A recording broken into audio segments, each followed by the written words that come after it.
Former Vice-Chancellor of the University of Ghana, Professor Aryeetey, is asking Vice-Chancellors of public universities across the country to unite against the Public Universities Bill. Critics of the controversial bill, said to be considered by Parliament when it resumes, says it will hand control of university education to politicians. Professor Aryeetey, who was speaking on PM Express Wednesday, said if passed, the bill could make Vice-Chancellors puppets in the hands of politicians.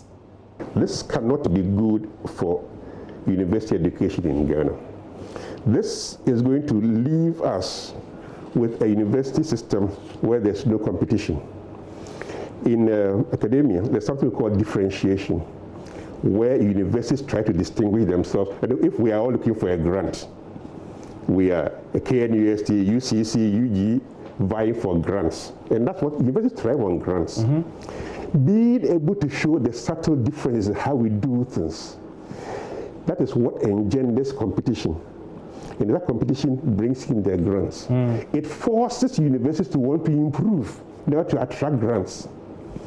If the university leadership has no incentive to be innovative, because, well, after all, the ministry will decide for us what we can do and what we cannot do. Then there's no need. But there's no need. I'll be hesitant to be a vice-chancellor if every single agreement I sign... You're afraid you're going to be a puppet? Precisely. This act is bad for university education in Ghana. Parliament should not even consider a revision of it. Parliament should simply look at what exists for the universities. If there's a need to amend them, let's do that. If there's a need to strengthen them, let's do that. Let us encourage our universities to be competitive, not just in Ghana, but globally. Now, Professor Aryeetey, who was Vice-Chancellor of the University of Ghana for 6 years, says there's still a deliberate attempt to rewrite its legacy at the university. You can't erase it. What has happened has happened. If you tell people that this man did that, he did this, he did that, they will believe you for a few weeks, but when they don't see any evidence, they realize that they have been taken for a ride. 2 years ago, I felt extremely bad about things. As I've watched things grow and no evidence of wrongdoing, I say, hey, let me get on with my life. And I think I'm quite happy with the way professionally things are going.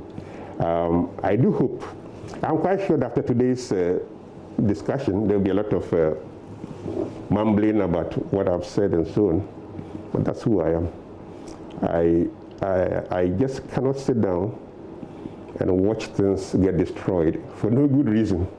You know, I don't want to see the university that I worked for 30 years destroyed simply because somebody wants more power, whether the power is done through another entity or not. It's bad. This act is bad for university education in Ghana. Parliament should not even consider a revision of it.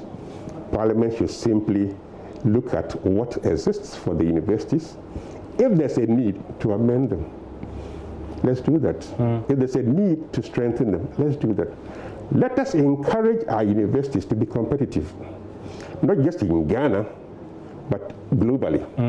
That's where universities in the world are going. I mean, why would anybody want to touch your legacy? I'm curious still. I mean, when I saw that quote, I'm like, why would anybody want to touch your legacy? What do you think is there? You are forcing me to speculate. Yeah. I don't want to go into speculation. You mentioned Ministry of Health, etc., but political players? I don't know. I mean, no. I mean, most of what is out there started from the university itself.